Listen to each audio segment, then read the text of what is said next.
Hi,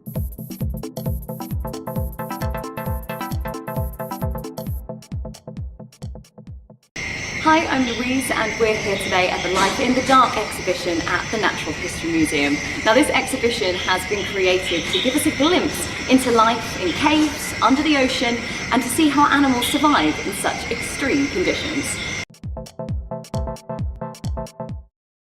Well, the central narrative is that all animals must find food, find a mate, and not get eaten.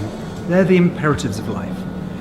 But half the world is dark at any one time, and there are environments on the planet like the deep caves and the deep ocean, which are truly dark. And it makes you think, how do they achieve this in the dark? In the absence of vision, when vision isn't very important, how do they manage to find food, find a mate, and not get eaten?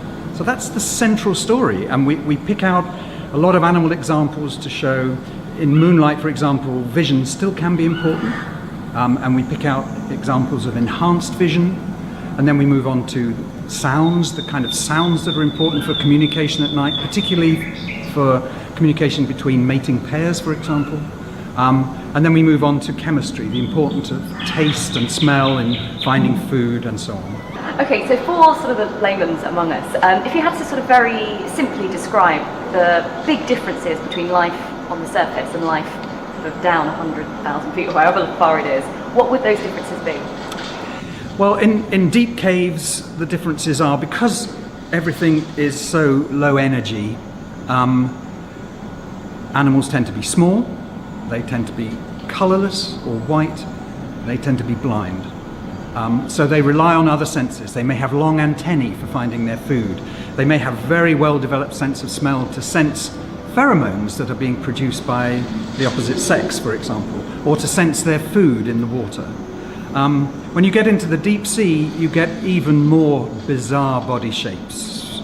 Some deep sea animals, it's hard even to recognize what major group they belong to. They are so bizarre in shape and form. What's interesting about a lot of the deep sea animals is they make their own light. Okay, and very last question for you. Someone who's thinking about coming down, if you could just sum it up in sort of a sentence for us, why should someone come down to this exhibition? Wow, I mean, there's so many reasons. It's beautiful. We tell stories about the diversity of life that thrives in dark situations, and the amazing diversity of their senses that they use to live successfully in the dark. And some of it is just mind-boggling. We are so dominated by vision as our primary sense that the alternative senses these animals have just blows your mind. So this exhibition gives us a glimpse into the unknown. Now it's running until early next year, so make sure you check it out.